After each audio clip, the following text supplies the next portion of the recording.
ವೀಕ್ಷಕರೇ, ಇನ್ನು ಮುಂದೆ ನಮ್ಮ ಭಾರತದಲ್ಲಿ ಕರೆಂಟ್ ಕಟ್ ಆಗೋದೇ ಇಲ್ಲ. ಕಲ್ಲಿದ್ದಲು ಮುಗಿದರೂ ಚಿಂತೆ ಇಲ್ಲ. ಯಾಕಂದರೆ ಬರೋಬ್ಬರಿ 400 ವರ್ಷಗಳ ಕಾಲ ಇಡೀ ದೇಶಕ್ಕೆ ವಿದ್ಯುತ್ ನೀಡಬಲ್ಲ ಅಕ್ಷಯ ಪಾತ್ರೆಯೊಂದನ್ನು ನಮ್ಮ ಭಾರತೀಯ ವಿಜ್ಞಾನಿಗಳು ಸೃಷ್ಟಿ ಮಾಡಿದ್ದಾರೆ.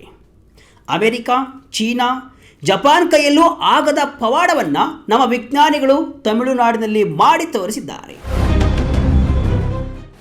ಎಸ್, ತಮಿಳುನಾಡಿನ ಕಲ್ಪಾಕಂ ಎಂಬ ಊರಲ್ಲಿ ನಡೆದಿರುವಂತಹ ಒಂದು ಬೆಳವಣಿಗೆ ಇಡೀ ಜಗತ್ತನ್ನೇ ತಿರುಗಿ ನೋಡುವಂತೆ ಮಾಡಿದೆ. ನಾವೀಗ ಎಲೆಕ್ಟ್ರಿಸಿಟಿಗೋಸ್ಕರ ಕಲ್ಲಿದ್ದಲು, ಸೋಲಾರ್ ಅಂತಿದ್ದೇವೆ. ಕಲ್ಲಿದ್ದಲು ಮುಗಿದರೆ ಗತಿಯೇನು ಎನ್ನುವ ಚಿಂತೆ ಕೂಡ ನಮ್ಮನ್ನು ಕಾಡ್ತಿದೆ. ಕೇವಲ ಒಂದೇ ಒಂದು ಟೆಕ್ನಾಲಜಿಯಿಂದ ಮುಂಬರುವ 400 ವರ್ಷಗಳ ಕಾಲ ಇಡೀ ಭಾರತಕ್ಕೆ ಕರೆಂಟ್ ಸಮಸ್ಯೆ ಬರೋದೇ ಇಲ್ಲ. ಅಂತಹ ಒಂದು ಅದ್ಭುತವಾದಂತಹ ದೊಡ್ಡ ಮ್ಯಾಜಿಕ್ ಈಗ ನಡೆದಿದೆ. ತಮಿಳುನಾಡಿನ ಕಲ್ಪಕಂನಲ್ಲಿ ಇರುವಂತಹ ಪ್ರೋಟೋಟೈಪ್ ಫಾಸ್ಟ್ ಬ್ರೀಡರ್ ರಿಯಾಕ್ಟರ್ ಈಗ ಸಂಪೂರ್ಣವಾಗಿ ಕಂಟ್ರೋಲ್ಗೆ ಬಂದಿದೆ. ಸೈಂಟಿಸ್ಟ್ಗಳ ಲ್ಯಾಂಗ್ವೇಜ್ನಲ್ಲಿ ಹೇಳಬೇಕು ಅಂತ ಅಂದರೆ ಇದು ಕ್ರಿಟಿಕಾಲಿಟಿ ಸಾಧಿಸಿದೆ. ಚೀನಾ, ಜಪಾನ್, ಫ್ರಾನ್ಸ್ನಂತಹ ದೇಶಗಳಿಗೂ ಈ ಟೆಕ್ನಾಲಜಿಯನ್ನು ಕರಗತ ಮಾಡಿಕೊಳ್ಳಲು ಸಾಧ್ಯವಾಗಿಲ್ಲ.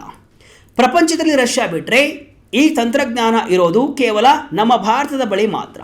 ಎಸ್, ಇದನ್ನು ನೀವು ನಂಬಲೇಬೇಕು. ಹಾಗಾದರೆ ನಮ್ಮ ವಿಜ್ಞಾನಿಗಳು ಮಾಡಿರುವಂತಹ ಅದ್ಭುತ ಸಾಧನೆ ಏನು? ಇದರಿಂದ ನಮ್ಮ ದೇಶಕ್ಕೆ ಸಿಗುವ ಲಾಭವಾದರೂ ಏನು? 3 ಸ್ಟೇಜ್ ನ್ಯೂಕ್ಲಿಯರ್ ಪ್ರೋಗ್ರಾಮ್ ಅಂದರೆ ಏನು? ಸಂಪೂರ್ಣ ಮಾಹಿತಿ ಇಲ್ಲಿದೆ. ವಿಡಿಯೋವನ್ನು ಕೊನೆಯವರೆಗೂ ವೀಕ್ಷಿಸಿ. ಪ್ರತಿಯೊಂದು ವಿಚಾರವನ್ನು ಕೂಡ ಬಹಳ ಈಸಿಯಾಗಿ, ಸುಲಭವಾಗಿ, ಸರಳವಾಗಿ ಹೇಳ್ತಾ ಹೋಗ್ತೀನಿ. ನಾನು ಶಿವಮೂರ್ತಿ ಸರ್ಬಾ. ಕಲ್ಪಕಂನಲ್ಲಿ ಭಾರತದ ಪವರ್ ಕ್ರಾಂತಿ, ಅಣು ಸ್ಥಾವರದಲ್ಲಿ ಕ್ರಿಟಿಕಾಲಿಟಿ ಸಾಧನೆ. ಎಸ್ ವೀಕ್ಷಕರೇ, ಭಾರತದ ಸಿವಿಲ್ ನ್ಯೂಕ್ಲಿಯರ್ ಪ್ರಯಾಣದಲ್ಲಿ ಇದೊಂದು ಐತಿಹಾಸಿಕ ದಿನ.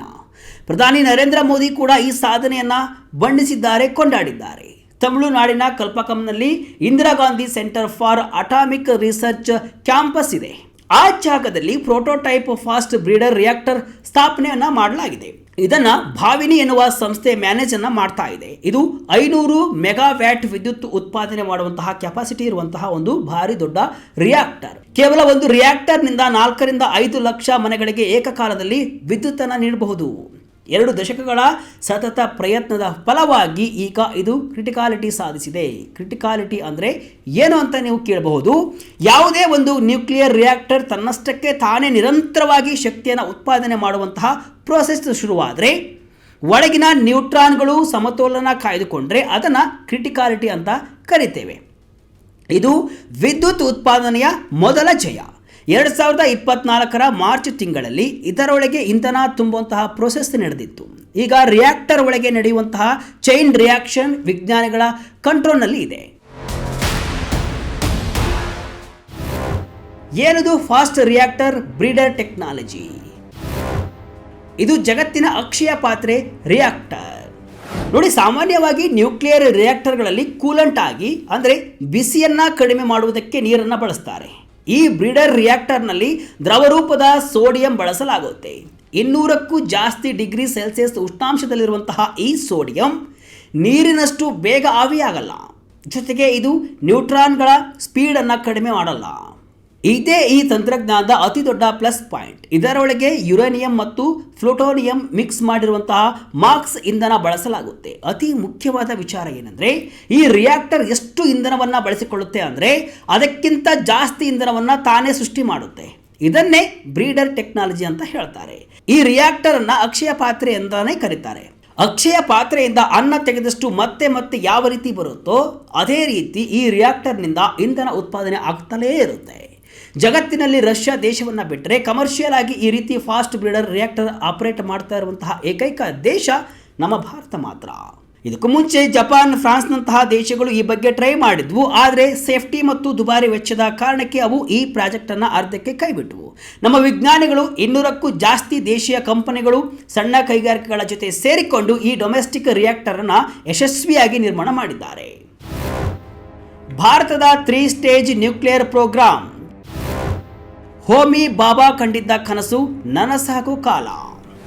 ಬಹಳ ವರ್ಷಗಳ ಮುಂಚೆ ಅಂದರೆ 1950ರ ದಶಕದಲ್ಲಿ ನಮ್ಮ ದೇಶದ ಶ್ರೇಷ್ಠ ವಿಜ್ಞಾನಿ ಡಾಕ್ಟರ್ ಹೋಮಿ ಜಹಾಂಗೀರ್ ಬಾಬಾ ಒಂದು ಭವಿಷ್ಯದ ಪ್ಲಾನ್ ಅನ್ನು ಮಾಡಿದರು. ನಮ್ಮ ದೇಶಕ್ಕೆ ಯಾವತ್ತೂ ವಿದ್ಯುತ್ ಕೊರತೆ ಆಗಬಾರ್ದು, ನಮ್ಮ ಎನರ್ಜಿ ಬೇರೆ ದೇಶಗಳ ಮೇಲೆ ಡಿಪೆಂಡ್ ಆಗಬಾರ್ದು ಅಂತ 3 ಸ್ಟೇಜ್ ನ್ಯೂಕ್ಲಿಯರ್ ಪವರ್ ಪ್ರೋಗ್ರಾಮ್ ಅಂದರೆ 3 ಘಟ್ಟಗಳ ಯೋಜನೆಯನ್ನು ರೂಪಿಸಿದರು. ಮೊದಲನೇ ಘಟ್ಟದಲ್ಲಿ ಪ್ರೆಷರೈಸ್ಡ್ ಹೆವಿ ವಾಟರ್ ರಿಯಾಕ್ಟರ್ಗಳು ಕೆಲಸ ಮಾಡುತ್ತೆ. ಇವುಗಳಲ್ಲಿ ನ್ಯಾಚುರಲ್ ಯುರೇನಿಯಂ ಬಳಸಲಾಗುತ್ತೆ. ಅಮೆರಿಕ ಜೊತೆಗಿನ ಸಿವಿಲ್ ನ್ಯೂಕ್ಲಿಯರ್ ಡೀಲ್ ಬಳಿಕ ನಾವು ಯುರೇನಿಯಂ ಅನ್ನ ಆಮದು ಮಾಡಿಕೊಳ್ತಿದ್ದೇವೆ. ಈ ಮೊದಲನೇ ಘಟ್ಟದ ರಿಯಾಕ್ಟರ್ನಿಂದ ಬರುವಂತಹ ತ್ಯಾಜ್ಯ ಅಥವಾ ಉಳಿಕೆ ವಸ್ತುವಿನಲ್ಲಿ ಪ್ಲುಟೋನಿಯಂ ಇರುತ್ತೆ. ಈಗ ಶುರುವಾಗಿರುವ ಎರಡನೇ ಘಟ್ಟದಲ್ಲಿ ಇದೇ ಪ್ಲುಟೋನಿಯಂ ಅನ್ನ ಇಂಧನವಾಗಿ ಬಳಸಿಕೊಳ್ಳಲಾಗುತ್ತೆ. ಈ ಎರಡನೇ ಘಟ್ಟ ಸಕ್ಸಸ್ ಆದರೆ ಮುಂದೆ ಮೂರನೇ ಘಟ್ಟಕ್ಕೆ ದಾರಿ ಸುಲಭ ಆಗುತ್ತೆ. ಮೂರನೇ ಘಟ್ಟವೇ ಥೋರಿಯಂ ಆಧಾರಿತ ರಿಯಾಕ್ಟರ್ಗಳು. ಭಾರತದ ಬಳಿ ಇದೆ ಜಗತ್ತಿನ 25% ಥೋರಿಯಂ. 400 ವರ್ಷಗಳಿಗೆ ಆಗುವಷ್ಟು ಕರೆಂಟ್ ಗ್ಯಾರಂಟಿ. ನೀವು ಗಮನಿಸಬೇಕಾದ ಅತಿ ದೊಡ್ಡ ವಿಚಾರ ಇಲ್ಲಿದೆ. ನಮ್ಮ ಭಾರತದಲ್ಲಿ ಯುರೇನಿಯಂ ನಿಕ್ಷೇಪಗಳು ತುಂಬ ಕಡಿಮೆ ಇವೆ. ಪ್ರಪಂಚದ ಕೇವಲ 1-2% ಮಾತ್ರ ನಮ್ಮಲ್ಲಿದೆ. ಆದ ಕಾರಣ ನಾವು ಬೇರೆ ದೇಶಗಳಿಂದ ಯುರೇನಿಯಂ ಅನ್ನು ತರಿಸಿಕೊಳ್ಳಲೇಬೇಕು. ಥೋರಿಯಂ ವಿಚಾರದಲ್ಲಿ ನಾವು ಇಡೀ ಪ್ರಪಂಚಕ್ಕೆ ಕಿಂಗ್ ಆಗಿದ್ದೇವೆ. ಕೇರಳ, ತಮಿಳುನಾಡು, ಒಡಿಶಾ, ಆಂಧ್ರ ಪ್ರದೇಶ, ಮಹಾರಾಷ್ಟ್ರ, ಗುಜರಾತ್ ಕರಾವಳಿ ತೀರದ ಮರಳಿನಲ್ಲಿ ಬೃಹತ್ ಪ್ರಮಾಣದ ಥೋರಿಯಂ ನಿಕ್ಷೇಪಗಳಿವೆ. ಜಾರ್ಖಂಡ್ ಮತ್ತು ಪಶ್ಚಿಮ ಬಂಗಾಳದ ನದಿ ಪಾತ್ರಗಳಲ್ಲೂ ಕೂಡ ಇದು ಸಿಗುತ್ತೆ. ಪ್ರಪಂಚದ ಒಟ್ಟು ಥೋರಿಯಂ ನಿಕ್ಷೇಪದಲ್ಲಿ 25% ನಮ್ಮ ಭಾರತದಲ್ಲೇ ಇದೆ. ನಮ್ಮ ದೇಶದಲ್ಲಿರುವಂತಹ ಈ ಥೋರಿಯಂ ಅನ್ನು ಬಳಸಿಕೊಂಡ್ರೆ ಮುಂದಿನ 400 ವರ್ಷಗಳ ಕಾಲ ಬರೋಬ್ಬರಿ 500 ಗಿಗಾವ್ಯಾಟ್ ವಿದ್ಯುತ್ತನ್ನು ಸತತವಾಗಿ ಉತ್ಪಾದನೆ ಮಾಡಬಹುದು. ಆದ ಕಾರಣ ಈ ಎರಡನೇ ಘಟ್ಟದ ಫಾಸ್ಟ್ ಬ್ರೀಡರ್ ರಿಯಾಕ್ಟರ್ ನಮಗೆ ತುಂಬ ಮುಖ್ಯವಾಗುತ್ತೆ. ಮರಳಿನಲ್ಲಿ ಸಿಗುವಂತಹ ಥೋರಿಯಂ ಅನ್ನು ನೇರವಾಗಿ ಇಂಧನವಾಗಿ ಬಳಸಲು ಸಾಧ್ಯವಿಲ್ಲ. ಅದನ್ನು ಮೊದಲು ರಿಯಾಕ್ಟರ್ ಒಳಗೆ ಪ್ರಕ್ರಿಯೆಗೆ ಒಳಪಡಿಸಿ ಯುರೇನಿಯಂ 233 ಆಗಿ ಕನ್ವರ್ಟ್ ಮಾಡಬೇಕು. ಈ ಕೆಲಸವನ್ನು ಕಲ್ಪಕಂನ ಈ ನ್ಯೂ ರಿಯಾಕ್ಟರ್ ಮಾಡಲಿದೆ. ಈ ಕನ್ವರ್ಜೇಷನ್ ಪ್ರಕ್ರಿಯೆ ಮುಗಿದ ಮೇಲೆ ಮೂರನೇ ಘಟ್ಟದ ರಿಯಾಕ್ಟರ್ಗಳು ಶುರುವಾಗಲಿವೆ. ಆಗ ನಮಗೆ ವಿದೇಶಿ ಇಂಧನದ ಅಗತ್ಯವೇ ಇರುವುದಿಲ್ಲ. ಭಾರತದ ಎನರ್ಜಿ ಸೆಕ್ಯುರಿಟಿಗೆ ದೊಡ್ಡ ಅಸ್ತ್ರ. 2070 ಒಳಗೆ ನೆಟ್ ಜೀರೋ ಟಾರ್ಗೆಟ್. ಪ್ರಸ್ತುತ ನಮ್ಮ ದೇಶದಲ್ಲಿ 8180 ಮೆಗಾವ್ಯಾಟ್ ನ್ಯೂಕ್ಲಿಯರ್ ವಿದ್ಯುತ್ ಉತ್ಪಾದನೆ ಆಗ್ತಾ ಇದೆ. ಪ್ರಧಾನಿ ನರೇಂದ್ರ ಮೋದಿ ಸರ್ಕಾರ 2047ರವರೆಗೆ 100 ಗಿಗಾವ್ಯಾಟ್ ನ್ಯೂಕ್ಲಿಯರ್ ವಿದ್ಯುತ್ ಉತ್ಪಾದನೆ ಮಾಡುವ ಗುರಿಯನ್ನು ಇಟ್ಟುಕೊಂಡಿದೆ. ಜೊತೆಗೆ 2070 ಒಳಗೆ ಭಾರತವನ್ನು ನೆಟ್ ಜೀರೋ ಕಾರ್ಬನ್ ದೇಶವನ್ನಾಗಿ ಮಾಡುವ ಟಾರ್ಗೆಟ್ ಕೂಡ ಇದೆ. ಇದಕ್ಕೆ ಈ ಫಾಸ್ಟ್ ಬ್ರೀಡರ್ ರಿಯಾಕ್ಟರ್ಗಳು ಗೇಮ್ ಚೇಂಜರ್ ಆಗಲಿವೆ. ಭವಿಷ್ಯದಲ್ಲಿ ಕಲ್ಪಾಕಂ ಸಮೀಪದಲ್ಲಿ ಇನ್ನೂ 2 ರಿಯಾಕ್ಟರ್ಗಳು ಮತ್ತು ಬೇರೆ ಕಡೆಗಳಲ್ಲಿ ತಲಾ 600 ಮೆಗಾವ್ಯಾಟ್ ಸಾಮರ್ಥ್ಯದ 4 ಬ್ರೀಡರ್ ರಿಯಾಕ್ಟರ್ಗಳನ್ನು ಸ್ಥಾಪಿಸುವ ಪ್ಲಾನ್ ಕೂಡ ಸರ್ಕಾರದ ಮುಂದೆ ಇದೆ.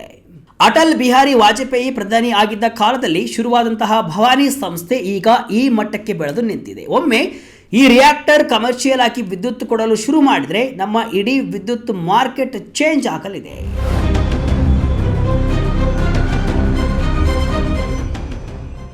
ಒಟ್ಟಿನಲ್ಲಿ ಇದು ಕೇವಲ ಒಂದು ಮಷಿನ್ ಸಕ್ಸಸ್ ಅಲ್ಲ, ಇದು ನಮ್ಮ ದೇಶದ ವಿಜ್ಞಾನಿಗಳ ಸತತ 20 ವರ್ಷಗಳ ತಪಸ್ಸಿಗೆ ಸಿಕ್ಕಿರುವಂತಹ ಭಾರಿ ದೊಡ್ಡ ಜಯ.